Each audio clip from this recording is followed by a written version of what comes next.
Good evening, everyone, and welcome to tonight's telephone town hall. I'm Adam Hardiman with the Wood Buffalo Recovery Task Force, and I'll be your moderator again this evening.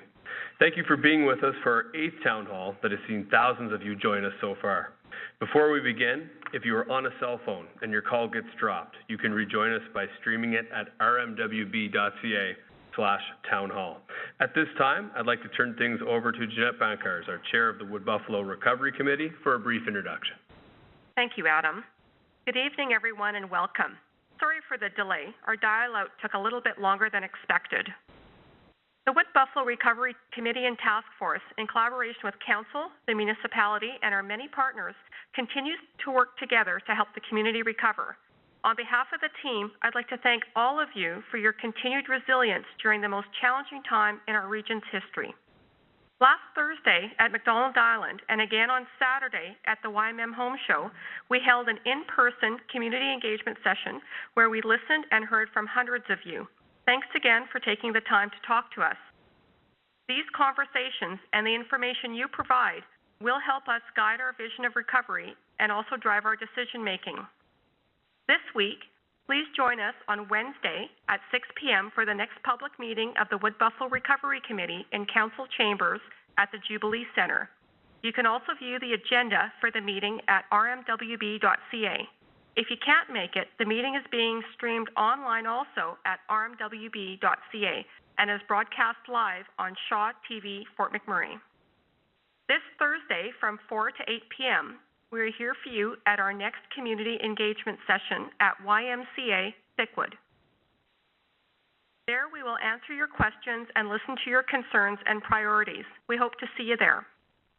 Please check rmwb.ca/engage for the latest times and locations for community engagement sessions.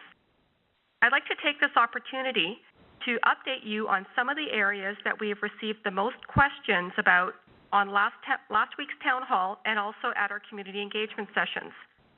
With respect to phased green home reentry in Abasand and Beacon Hill, last Friday, the Chief Medical Officer of Health visited the region and was on the ground in our community to help us fine-tune the proposed phased reentry plan for standing homes in Abasand and Beacon Hill. This morning, we submitted a revised reentry plan to the Chief Medical Officer of Health and will continue to work in collaboration with the Government of Alberta to ensure mitigation measures are in place so you and your family are secure throughout the debris removal process and beyond. Your long-term health and safety is our top priority, and we want to get you home as soon as it is safe to do so. We'll provide a status update to you as part of our weekly update on Thursday afternoon. With respect to waterways, we understand the Waterways Neighbourhood decision is a complex one, and we are reviewing all of the factors that will shape a proposed plan for this area. You will be the biggest part of the decision-making process, and there will be opportunities for you to provide that input at one of our future engagement sessions. We continue to work with Council and our partners at the Government of Alberta to propose an approach that will allow us to take the next step for Waterways residents, and we are committed to doing our due diligence to ensure the best decision is made for you and our community. On transitional housing support, at Wednesday at our public meeting, we will provide an update on transitional housing. A joint Government of Alberta, Red Cross, and Municipal Housing Needs Assessment Survey was completed to determine what interim housing needs are required. Calls were made directly to a sample of you whose homes were destroyed or damaged beyond habitation, with over 1,100 surveys being completed. The results will be used to inform Wednesday's update. On the temporary RV park at Abrams Landing, the temporary RV parking site at Abrams Landing has been extended until October 31st, 2016, in order to allow for alternative transitional housing options to be implemented. The Lewick Park Campground and Tower Road Campground are available year-round for RV parking. On demolition and debris removal, significant progress has been made on demolition and debris cleanup. As of today, 1,293 demolition permit applications have been received and 1,166 permits have been issued. Just today, 24 applications were submitted and 22 were approved. 167 post-demolition inspections have been completed. A number of development permits have also been issued, so rebuilding is already underway. If you haven't already, we encourage you to apply for your demolition permit as soon as possible so the community can meet the September 30th deadline for removal and disposal of all debris, ash, soil, and other hazards. With respect to residential taxation relief, a proposal for residential taxation relief will be presented on Wednesday at our next public meeting. The presentation will be posted online at rmwb.ca in advance of the meeting, and we invite you to look at the details. We'll be answering your questions shortly, but first, I'd like to introduce you to tonight's participants. From the Wood Buffalo Recovery Committee, we have Councillors Sheldon Germain and Keith McGrath, as well as committee members Kim Jenkins and Marty Giles. From the Wood Buffalo Recovery Task Force and the municipality, we have Dana Woodworth, Recovery Team Lead, Aaron O'Neill, Recovery Chief of Planning, Jamie Doyle, Director of Planning and Development. Also joining us are Canadian Red Cross, Melanie Soler, Insurance Bureau of Canada, Rob Dupree and Dave Johnson, Alberta Health Services, David Mateer, Deborah Samick, and Dr. Benatti. From SPECS, we have Aaron Visser. Thank you. Well, thank you very much, Jeanette. And remember, everyone calling in or joining us online, press star 3 on your phone's keypad and give your question to the operator. If you are joining us online, please type your question in the question field at rmwb.ca/townhall. Before we move on, I'd like to ask Rob Dupree from the IBC to provide a brief update from their end. Go ahead, Rob. Thank you, Adam. We recognize that not all claims go as smoothly as we would like them to. We continue to be available both in Fort McMurray and by phone and email to provide support, guidance, and assistance when you have questions. We have consumer information officers that can help answer your general insurance questions. They can be reached at 1-84-42-ASK-IBC or via email at fortmacfire, that's FORTMAC fire, @ibc.ca. For face-to-face discussions, we also have a representative named Dave Johnson at the Back to Business Resource Center right here in Fort McMurray, located at 9816 Hardin Street in the Hardin Street building on the main floor. He is there every weekday afternoon between 1 and 5 p.m. and can answer any question you have on both your commercial and business claims, or even your personal claim as well. You can show up with your relevant documents weekday afternoons, and he will be happy to assist you. Check out ibc.ca for frequently asked questions, downloadable documents, and Insurance 101 reference material to help guide you through this very difficult process. IBC, we are here and available when you have questions. Well, thank you very much, Rob. And as always, we will do best to answer your questions tonight. And a note here on our approach based on a question we received at our engagement session last Thursday. So there was someone in the community who asked me, why don't you follow up with the caller to see if their question has been answered? I think it's a really good question, and there's a reason for it. And it's not that we don't want to, because we certainly value that dialogue. But the reality is we want to take as many calls and questions as possible from the overall community. Last week alone, there were over 4,000 of you listening in, so I want to thank you again for your participation. So let's get started. Remember to press star 3 to ask a question, and an operator will take your question. Or you can type your question into the question field at rmwb.ca/townhall. We'll do the best to get the answers you need tonight, so let's take our first question. We're going to start out online, and we're going to go to Megan. Megan's question is, I have a friend who might be needing some mental health support. She's asking, where can I go and who can I speak to about getting that mental health support? So I'm going to send that one over to Deborah Samick with Alberta Health Services to take that one. Thanks, Adam, for the question.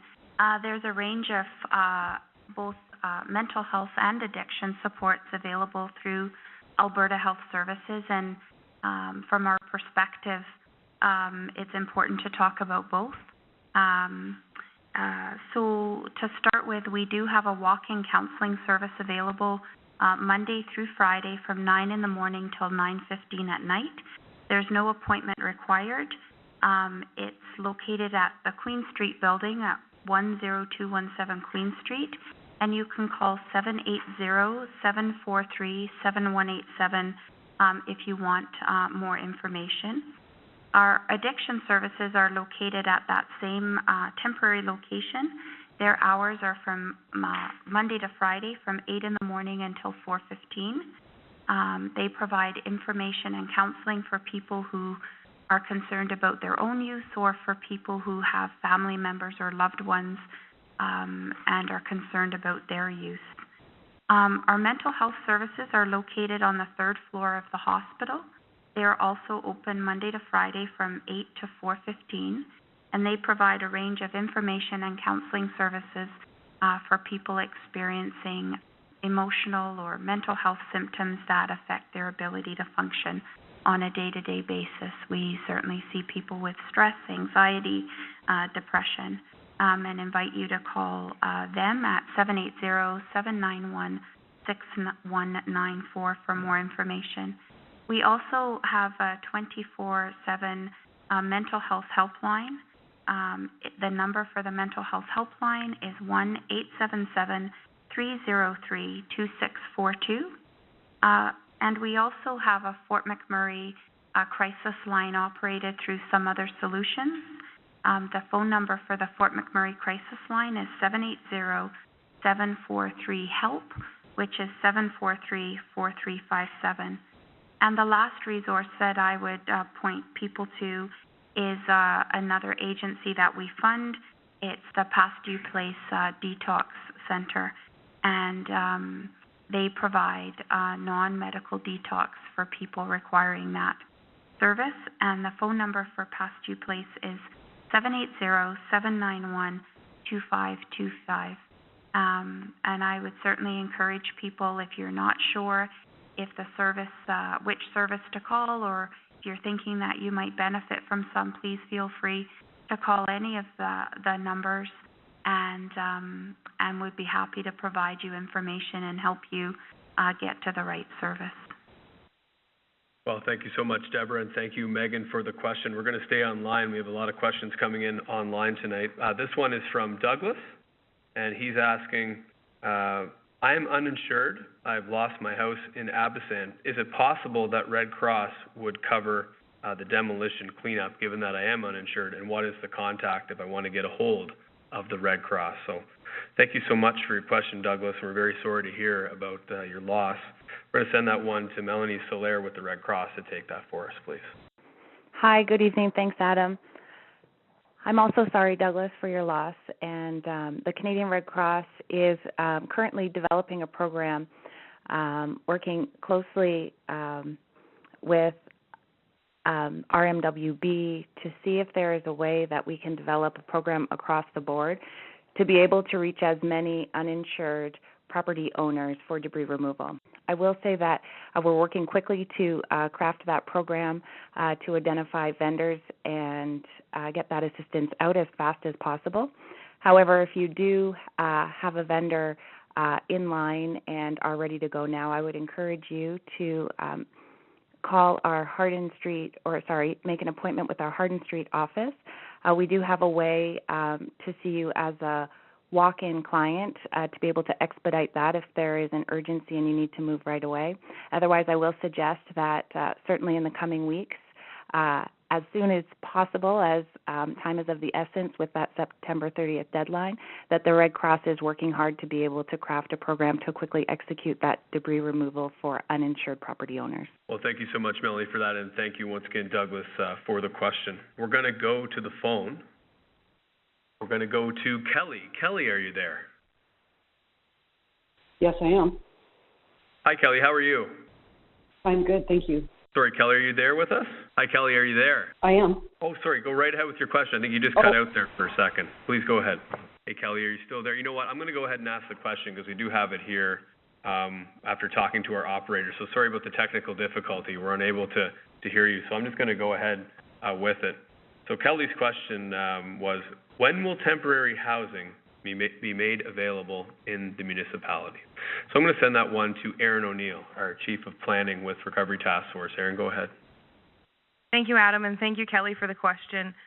The Government of Alberta, together with the municipality, are actively working to finalize the plans to address the interim housing needs of the community, and we anticipate decisions will be made and the information will be shared with residents before the end of August. Well, thank you so much, Erin, and sorry, Kelly, about that technical difficulty. I hope that answered your question tonight. We are going to go to the online questions once again. Like, we have a ton coming in tonight, as has been the case over the last number of weeks. This one is from Holly. And her question is, I lived in Saffrey Creek and I'm working towards replacing my modular home. A neighbor told me the planning office, I'm guessing planning and development, says we can only use contractors on the approved provincial builders list done by the province. Is that true? So I'm going to send that one over to Jamie Doyle, our Director of Planning and Development, please. Thanks, Adam. A really great question, Holly. Thanks for asking it. You are correct. In order for a building permit to be issued, the contractor must be on the approved builders list with the provincial registry. This is a provincial standard that the RMWB has no influence over. And in fact, if we issue a permit to a contractor not on that list, we can face substantial fines. To determine if your contractor is on the list or if you want some more information, please call 1-866-421-6929. Thanks. Well, thank you very much, Jamie, and thank you, Holly, for the question. We're going to go back to the phones, if we can. We're going to go to Bilal. Bilal, are you there? Hi there. Hi, how are you? Not too bad. My house got affected downtown here, and my house was used as a fire break during the fires. I know you guys helped out some people up in Timberlea area there, where some homes were used as a fire break. I'm wondering if the same offer would be extended to me as well. Just something that I had in mind here. And I don't know what type of offer you guys are offering or what is it exactly, but I just heard that you guys were offering help, or the municipality's offering help to those whose homes was used as a fire break to prevent fire from spreading to maybe other homes or such. So. Well, thank you so much for your question, Bilal, and sorry to hear about the circumstances during the wildfire event. I'll certainly stand beside you during this time. I'm going to send this over to Erin O'Neill, Chief of Planning. She can take that. Erin, go ahead. Thanks, Adam, and thanks, Bilal, for your question. We have tried to get in touch with all of our fire break home owners of those homes, and we have been working with them on what the options are for them through insurance and those types of things. So I do have your phone number, so our team will give you a phone call tomorrow and we can discuss that process in depth with you. Thank you so much, Erin, for that. We're going to go back to the phones. We're going to go to George. George, are you with us? Hello. Hi, George. How you doing? Go right ahead with your question, sir. Yeah, my neighbor, does not have, I think it's Sparks or whatever, up in Avisan digging out his basement. My basement's ready to go. I was in a council meeting and talked to the mayor and the council. I'm ready to go, and my neighbor can't get his basement dug out. So what do we do? Who's going to put a fire under these people so that they start moving? Well, thank you so much, George, for the question. We're going to go to Aaron Visser, who's here from Specs. Aaron, if you could take that, please. Thank you for your question. I want to say that the contractor has started the demolition process and has started on over 400 homes as of today. If you need any further clarification on when he'll be close to your exact area, I encourage you to call the Specs office at 1-604-882-89. I'm sorry, wrong number.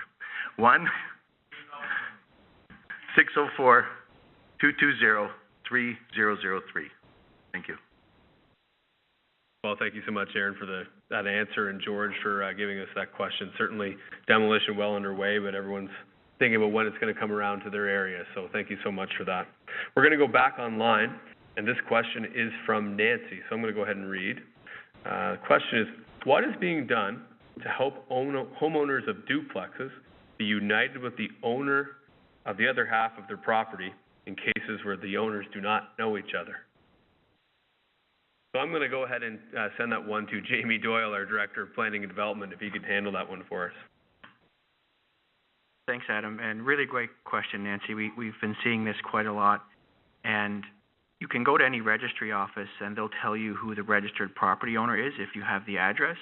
However, they're not going to give you any personal contact information, and what people have been doing is reaching out to those registered owners via Facebook or some other social media. Unfortunately, the municipality cannot divulge personal contact information of registered property owners. I know it's a bit cumbersome to go that way, but that's what most people have been doing. Thanks. Thank you so much, Jamie, and thank you for the question. Just a reminder to everyone listening here tonight, to ask a question, press *3 on your phone's keypad and give your question to one of our great operators. If you are joining us online, please type your question into the question field at rmwb.ca/townhall. We're going to go back online. A ton of great online questions coming in. This one is from Daryl, so I'm going to read that one out. It's when will the phasing of Abyssinian and Beacon Hill, when that begins, will there be security in place for that process? So I'm going to send that one to Dana Woodworth, our interim recovery team leader, please. Thanks for the question, Daryl. And I know you've got a number of queries around the phasing for the green homes. I recognize that. Security, a controlled access plan, and security of actually the industrial site, if you think of Abyssinian and Beacon Hills, is part of the mitigation strategy for reentry. And I would just like to maybe elaborate slightly. The original idea, the original recommendations that were provided by the Chief Medical Officer of Health on the 30th of May are simply that old, the 30th of May. So the conditions on the ground in both Abyssinian and Beacon Hill on the 30th of May were different, and they're different than they are today. So when you look at both of those locations, you see active debris removal, and we still have the desire and the intent to move people back into the green zones during the Phase 1 reentry. It can be done, and I have confidence that we will continue to work in that direction. We share the same intent to have those people come home, but it's tougher in terms of the coordination based on two types of activities that are occurring, both industrial, like a project site, and actual residential housing. So back to your question, yes, rest assured, there will be security in place.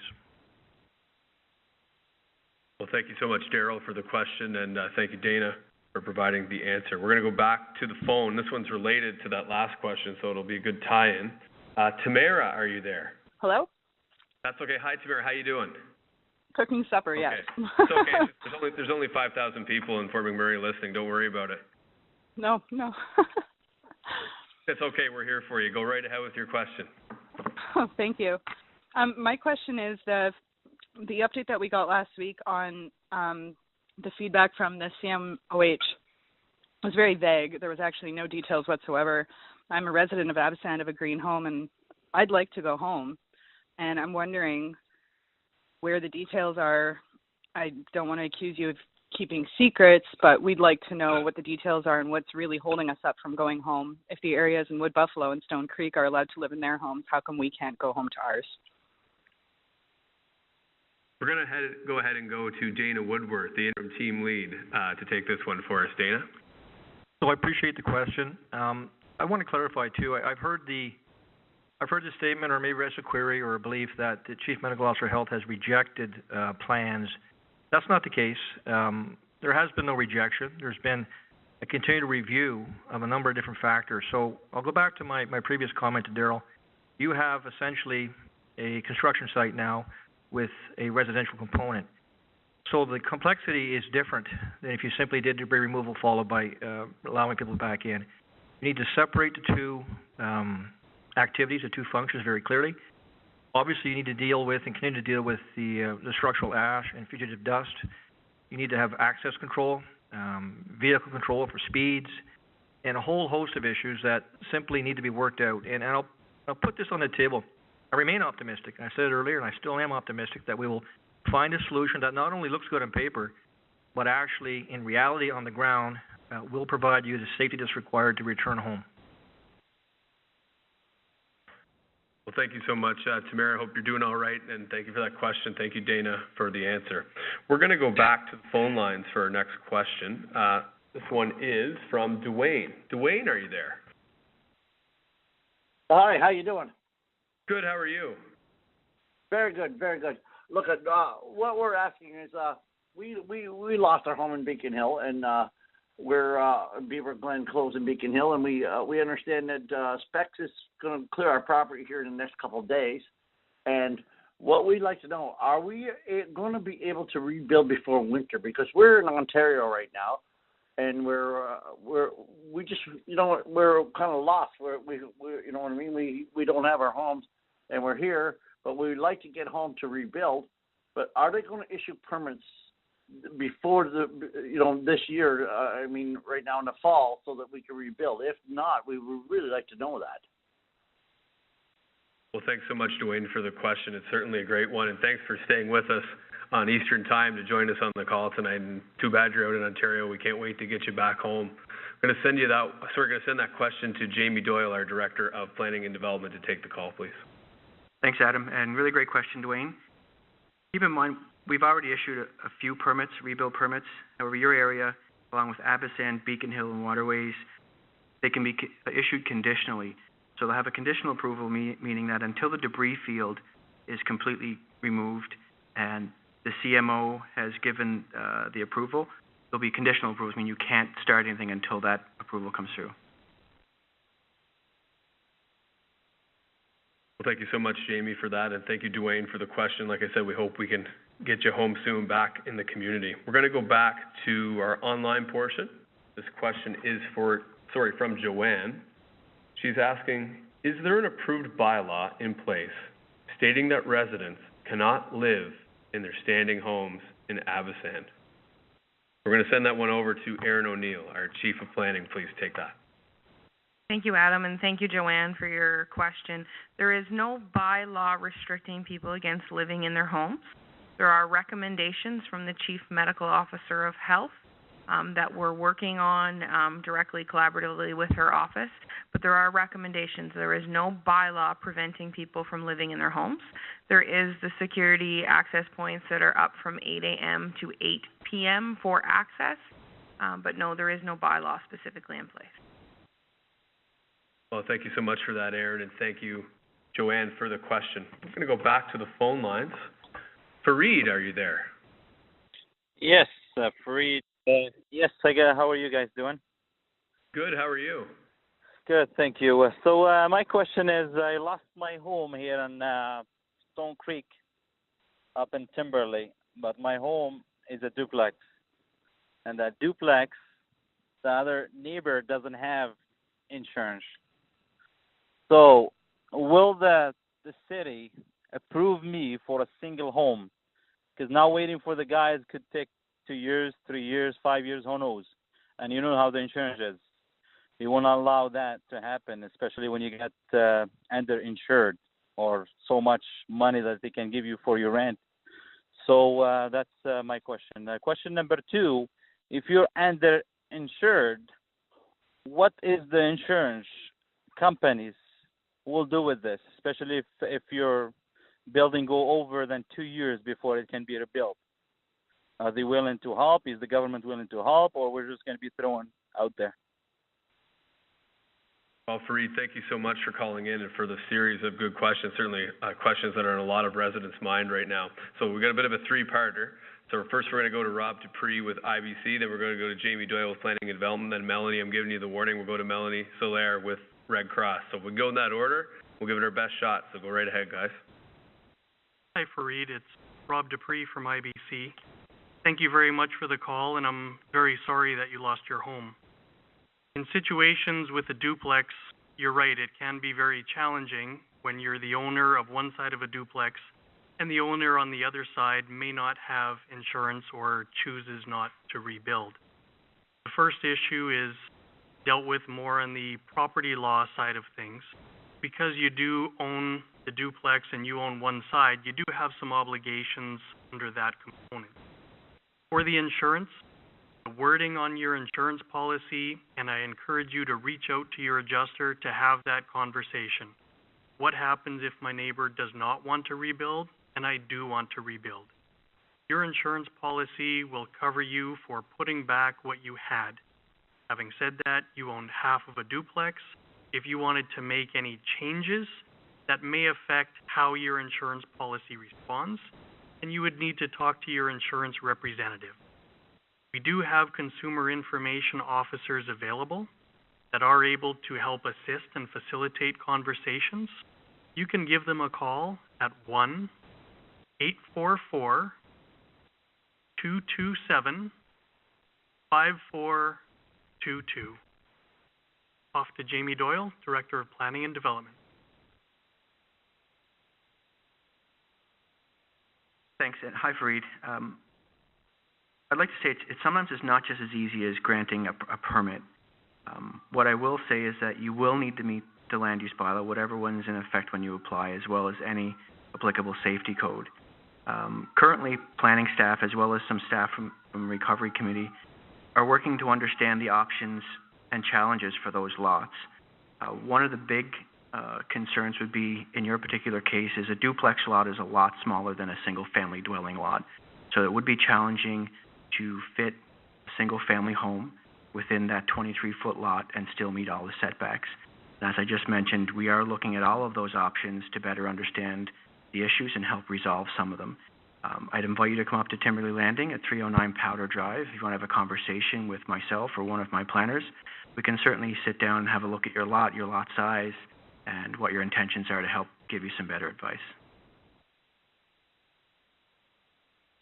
Well, thank you so much, Jamie. And Rob, before that, I'm going to also, I think there was a part of that question that was suitable for Red Cross. I'm going to go to Melanie Solaire if she could finish this one off for us. Thanks, Adam. Hi, Fareed. The Canadian Red Cross can assist with rent or mortgage payments or damage deposits, as well as replacement of furniture, appliances, and household goods for those who without enough insurance to meet their needs. So in the event that your additional living expense is inadequate, or you do not have adequate insurance to meet your needs, I would recommend making an appointment with the Canadian Red Cross, and we can have a confidential case assessment to see if there are ways in which we can help you. Well, thank you so much, Melanie, and thank you, Fareed, once again for the question. Actually, Rob Dupree wants to weigh back in from the IBC with some more information that could help you. So I'm going to send that back to Rob for the finale. Thank you, Fareed. I neglected to answer your question, the portion about the 2-year limitation. So you're right, your insurance policy may contain a 2-year limitation period. In relation to that, at this point, we have lots of time to start making those decisions to find out how your policy is going to best respond and what is best for you and your particular situation. As you get closer to that 2-year time period, I encourage you to reach out to your insurance company to talk about that particular time period and to see what options may be available for you at that time. Thank you. Well, thank you so much, Fareed, again, for those questions, some really good ones, and thank you to everyone for their answers. As we move on, about 20 minutes left in our call tonight, and remember to everyone out there to ask a question, press *3 on your phone's keypad, and give your question to one of our superb operators. If you are joining us online, please type your question into the question field at rmwb.ca/townhall. So we are going to go back to the phones for our next one here. Sherry, are you there? Hello. Hi, Sherry. How are you this evening? Good. How are you? Good, good. I'm a 42-year resident of Fort McMurray, and my house, I lost my house, and Beacon Hill and our family dog perished in the fire as well. Right now what's going on is that this became a full-time job for me that I did not apply for, dealing with insurance companies and whatnot, doing inventory lists of things I owned. Right now, I want to know, when are we going to be able to rebuild in Beacon Hill? Well, thank you so much, Sherry, for the question, and sorry to hear about what's happened in your loss. Certainly, we stand with you. I'm going to send first to Jamie Doyle, our Director of Planning and Development. We'll also go to Rob Dupree after that with our IBC. Thanks, Adam, and thank you for the question, Sherry. And like Adam, I'm so sorry for your loss. Once your demolition permit has been issued, you can apply for a rebuild development permit, which, as per the council resolution, we can approve it. However, it would be conditional upon the CMO removing the conditions so people can get back in there. Other than that, that's where we are. If you want to have an actual conversation, come in and sit down with one of our planners, please feel free to do so. You can come to 309 Timmery Landing, or you can also find one of us at the upcoming information session on Thursday at the Thickwood YMCA. The next part of your question, Sherry, it's Rob Dupree from IBC. I'm very sorry that you're going through this, and it must be a very difficult time. I can only imagine what you're going through. In your question in respect to the time limits, your insurance policy will outline specific time limits for different portions of your policy if they are applicable. Many policies have a 2-year time limit. Some policies may have clauses inside of there that may have some different time limits in there. I encourage you to talk to your adjuster to have that conversation to ensure that you're doing everything that you need to do so that your insurance adjuster and your insurance company can be helping you out as best you can. If you would like us to have a conversation with your adjuster to get more information and help facilitate better understanding of your overall policy, I encourage you to send us an email at fortmacfire@ibc.ca, and we will be happy to assist you during this difficult time. Thank you. Well, thank you so much for that, Rob, and thank you, Jamie and Sherry, of course, for the question. We're sorry to hear about your circumstances. Like many in the communities, we continue to recover together. Actually, also going to go to Marty Giles with the Wood Buffalo Recovery Committee to take this one. Hi, Sherry. One of the things through our public engagement session on Saturday, this came up a few times, and I want to make sure that all the residents in these affected areas are clear. Because the CMO hasn't necessarily got it approved yet, please don't stop the process. Please get your demo done. Please meet with your builder. Please go up to 309 Powder Drive. Keep the process rolling and make sure your development permit's in the queue. Dana is working with the CMO hand in hand to get everything up there, but I think some people have stopped because it's not approved. You want to make sure you keep this process moving, make sure you get your development permit in so that that part is behind you to do that. So I just want to make sure, because I know it was a confusion. I think some people out there thought you had to stop because of the CMO. That does not stop Jamie Doyle and his team from actually looking at the approval. So thanks, Sherry. Thanks so much, everyone. Thank you, Marty, for that as well. Certainly something we heard a lot on Thursday and Saturday night. And as Jamie mentioned, we hope that people can join us once again this week, Thursday from 4 to 8 at the YMCA Thickwood, as well as join us at our Wood Buffalo Recovery meeting taking place Wednesday at 6 o'clock in the Council Chamber at Jubilee Center. We're going to go back online for our next question. So I'm going to read this one out. This one's from Sadhana.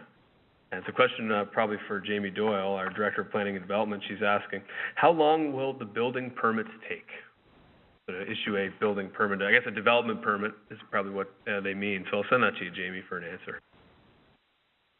Thank you, Adam. A building permit is a bit different than a development permit. However, a building permit takes anywhere between 24 to 48 hours, as well as a development permit would take around the same. Keep in mind, that's if we have a complete application. So please make sure you review the application checklist, and please make sure you supply all the information we require. If you have any questions, you can go online to find out the answers, or you can come up to 309 Powder Drive at Timmery Landing, and any one of us will be happy to make sure you have all the information that we require.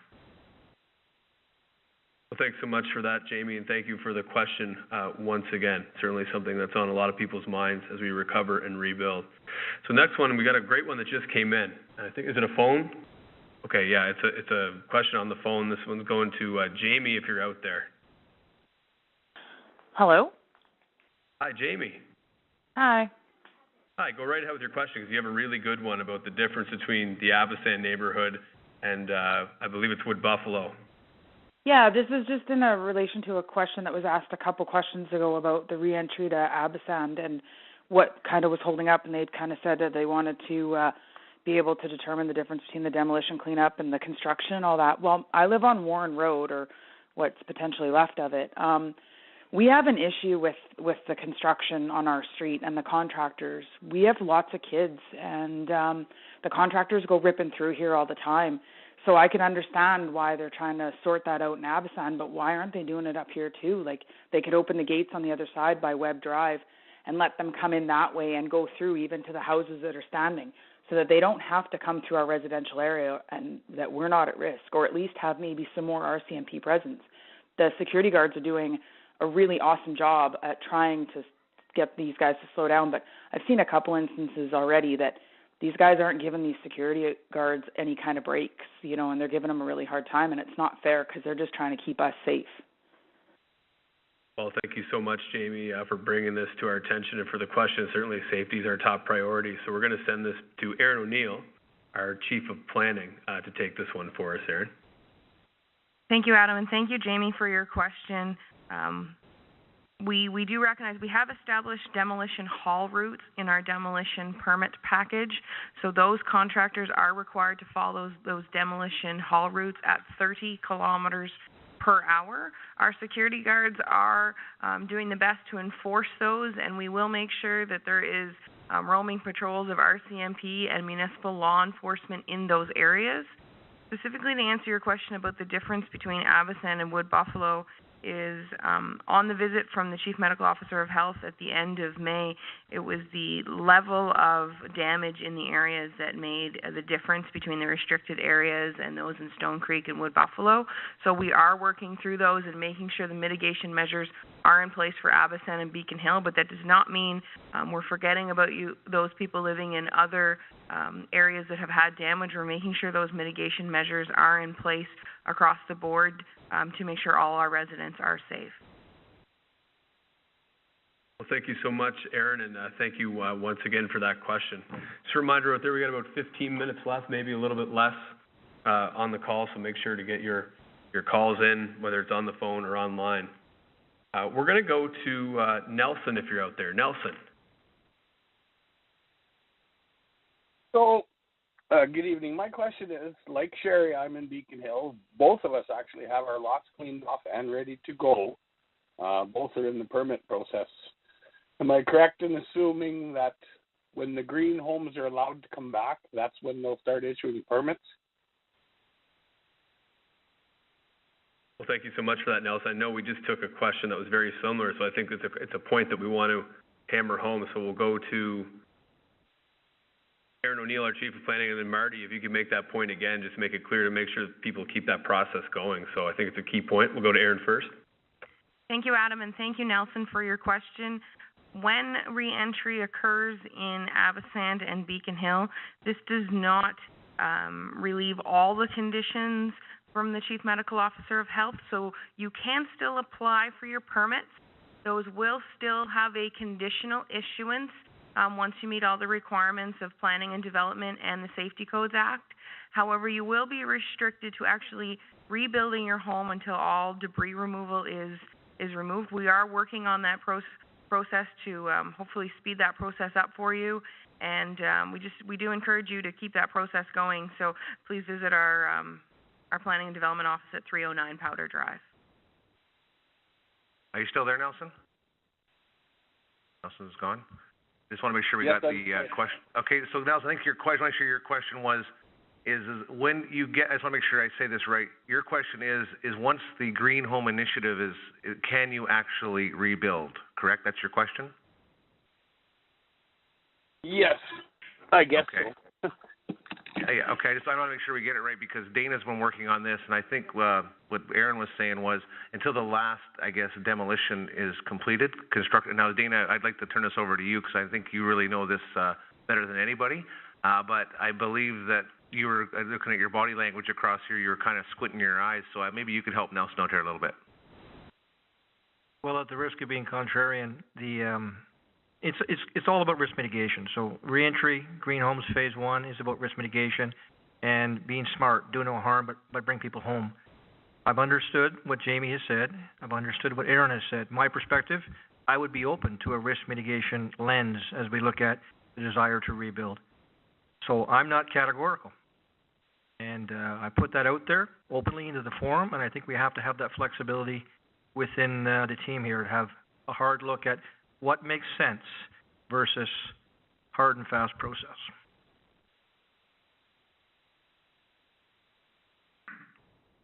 Well, thank you so much, everyone, and thank you for the question, Nelson. We'll continue on here. We're about 10 minutes out for the end of our call. We're going to go back to our online portion.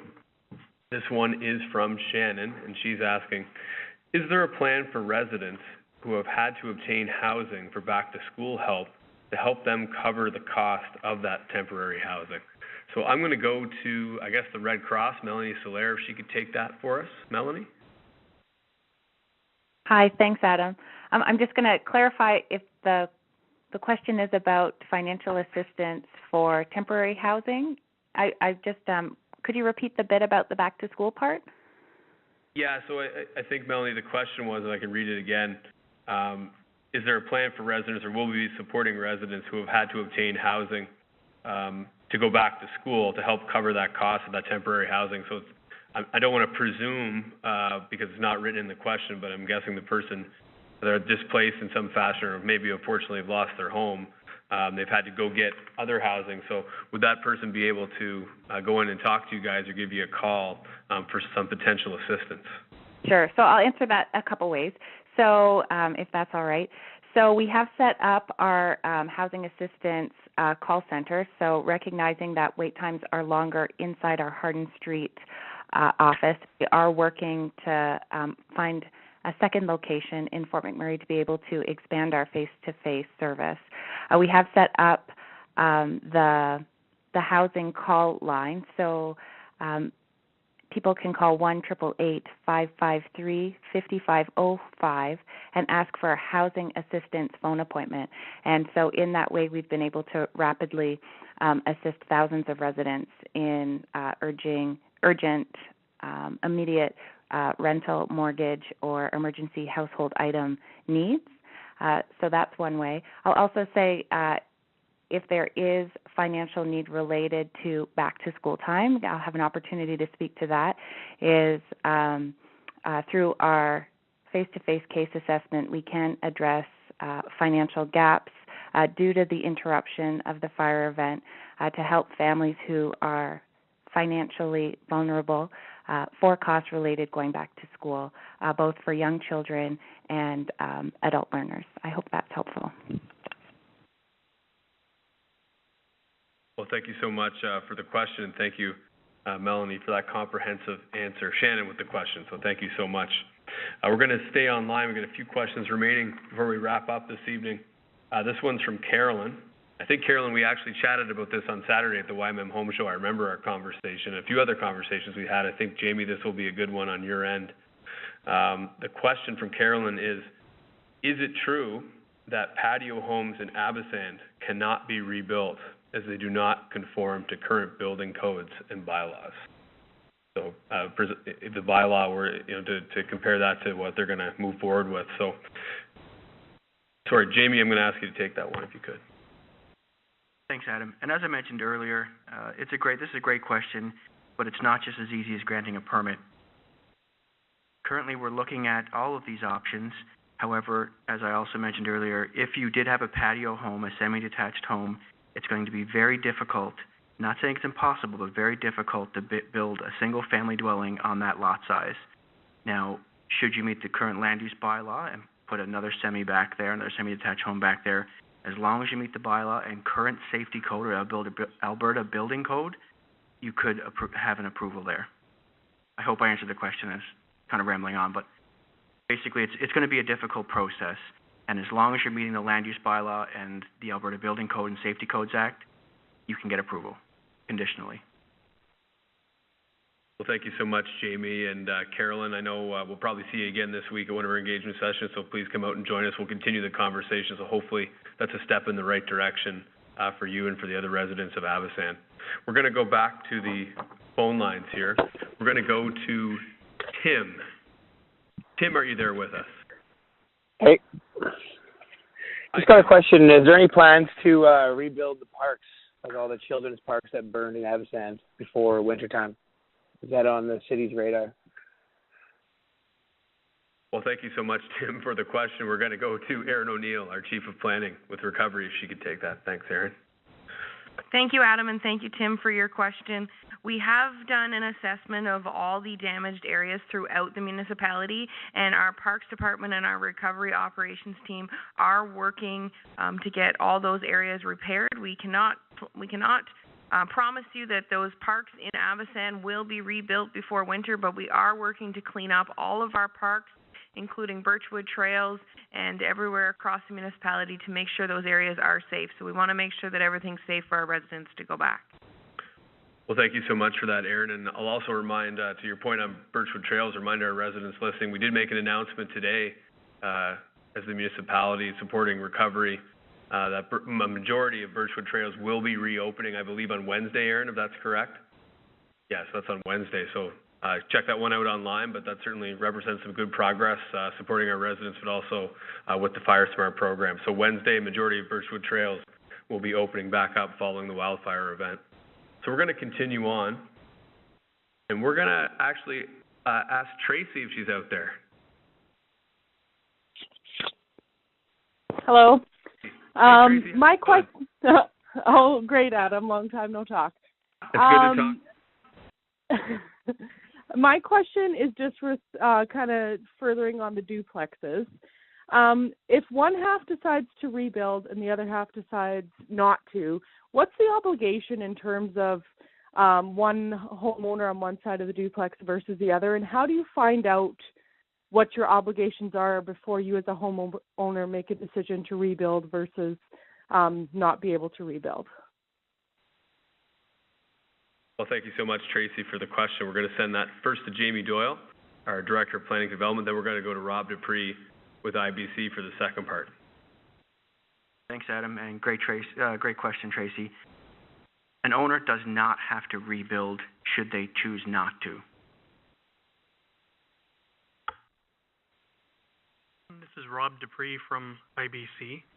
Under the terms and conditions of your insurance policy, you're not going to be forced to rebuild if you choose not to. Many times there are options under your insurance policy to accept an actual cash value, which is some type of depreciated value that you could be accepting. You may also have a replacement cost policy where you would be entitled to the replacement cost if you choose to go that route. I encourage you to reach out to your insurance adjuster to have that conversation with them to make sure that you understand all of your rights and obligations under the policy, and to make sure that they're able to provide you with the information that you're looking for. We do have consumer information officers available. I encourage you to reach out to them to help facilitate a conversation. They can be reached at 1-84-42-ASK-IBC.